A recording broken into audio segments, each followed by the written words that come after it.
Professional golfers ply their trade the whole year round, but the sport only kicks into gear in early April, when the Masters, the first of the 4 annual major tournaments, gets underway. The event's adopted slogan, "A tradition unlike any other," is a fair claim. The Masters is by far the most popular event on the golfing calendar, drawing nearly twice as large a television audience in the United States as its peers do. It is the most exclusive of the game's marquee events, fielding around 90 players rather than the standard 156, though all former champions receive a permanent invitation to participate every year, no matter how old they are. It is the only one of the 4 majors played at the same venue every year, the Augusta National Golf Club, an institution so set in its ways it refused to admit women as members until 2012. And the garish green jacket presented to each Masters victor is seen as so precious that even the champion himself cannot keep it in his closet permanently.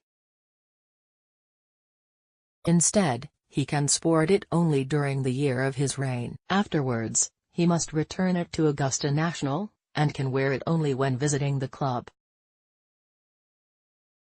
In the run-up to most tournaments in individual sports, attention from fans and media focuses mainly on the top handful of players. Not so in 2019, when the lion's share of golfing discussion has focused on a competitor who does not even figure among the top 10 in the official world rankings. Of course, that golfer happens to be named Tiger Woods, who at his best was the greatest player the sport has ever seen. After losing nearly a decade to injuries and scandal, Mr. Woods has mounted an impressive comeback during the past year. In September he won his first official event since 2013, and he was among the leaders on the final day of both of the past 2 major tournaments.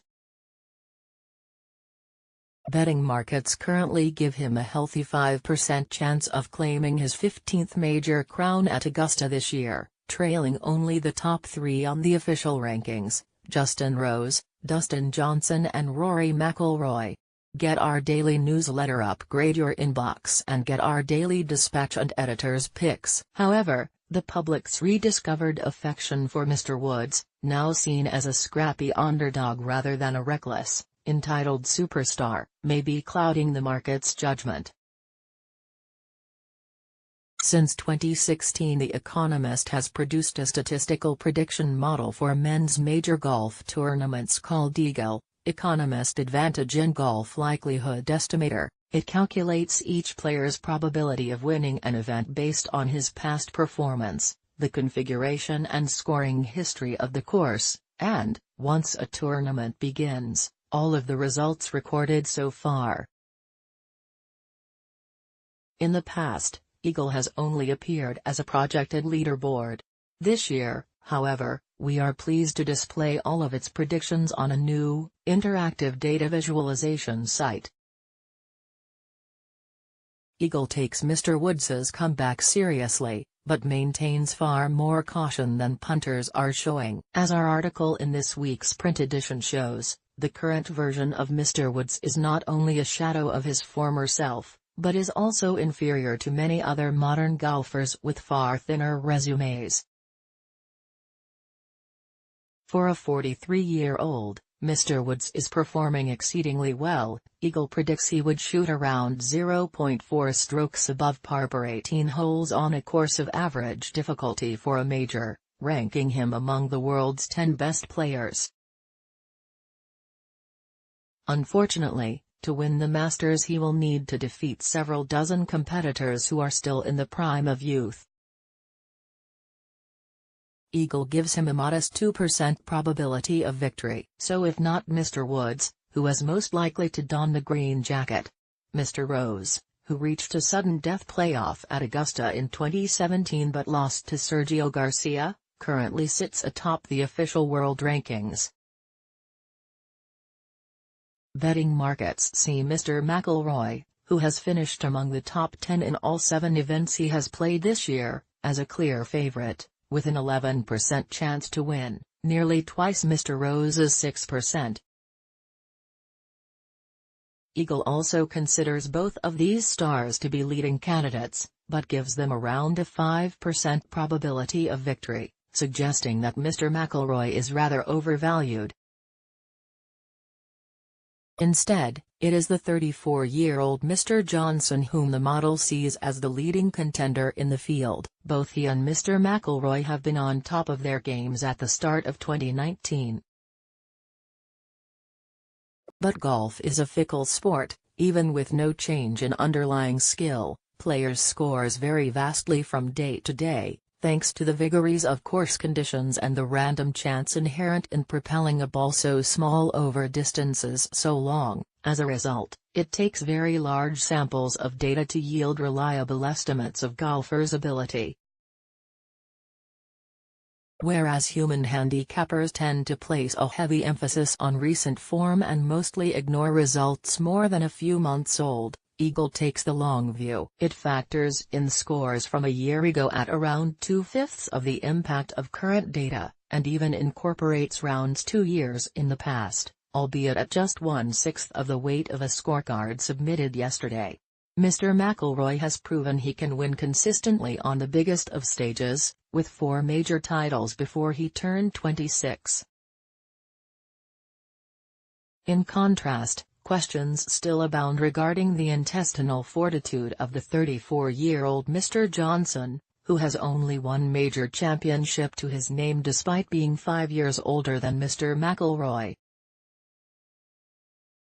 By design, however, Eagle pays no heed to such arguments. With just 4 majors played per year, and so much good fortune required to beat such strong competition, there is no statistically reliable method to distinguish clutch or choke-prone golfers from those who are merely unlucky.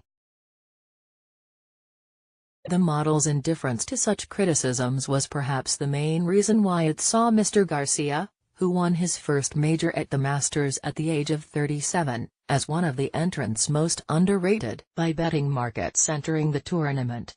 As a result, Eagle disregards Mr. McIlroy's glittering trophy case, and focuses instead on his relative stumbles late last year, such as a second-round 77 at the WGC HSBC Champions in October.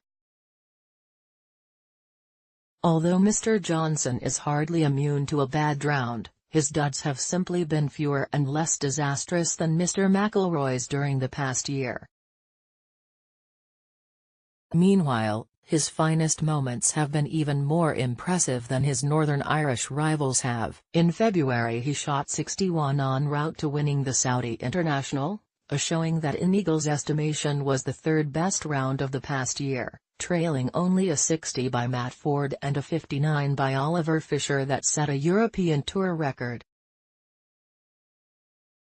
Under typical conditions for a major, Eagle predicts Mr. Johnson to come in 0.3 strokes below par per round. With Mr. McIlroy and Mr. Rose, both forecasted at just about even par, that edge translates into an 8% chance of victory for the occasionally star-crossed Mr. Johnson. As in any golf tournament with a large field, however, if you are asked which of the favorites is likely to win, the correct answer is none of the above. Over a mere 72 holes, a few strokes of good luck, literally and figuratively, count for far more than a substantive difference in skill. In the past 12 majors, just 2 of the victors were among the top 5 in the official rankings at the times when they won. If history and statistics are any guide, whoever gets to pick the menu at the Masters Champions Dinner next year will probably be a player only keen golf fans have heard of, but who has already demonstrated enough skill to compete with the world's best if everything breaks his way.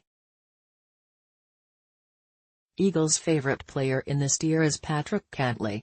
Once a highly touted amateur, Mr. Cantlay's career was derailed for 3 years by back injuries. Save for one event that seems to bring out the best in him, the Shriners Hospitals for Children Open, which he won in 2017 and finished second in the following year, he has rarely challenged for victories. However, his overall scoring record is close to elite. By Eagles' reckoning, his average card during the past year has been better than those of Bryson DeChambeau and Francesco Molinari, currently ranked 6th and 7th in the world. The model gives Mr. Cantlay just over a 2% chance of securing the green jacket, more than double the 1% chance bettors assign to him. It is of course possible that Mr. Cantlay just does not have what it takes to win the big one, but the odds that he does are surely greater than 1 in 100. Before a tournament gets underway, everyone is a long shot. By Eagles' assessment, even Mr. Woods at the height of his powers had a 75% chance of losing each major he entered. Once golfers start registering scores, however, the odds start to fluctuate, modestly in the early rounds, violently on Sunday afternoon. When numerous players of varying abilities are bunched together on the leaderboard, even the savviest fan would struggle to determine just how close each of them is to securing the green jacket. Eagle, in contrast, takes just a minute or two to digest all of this information and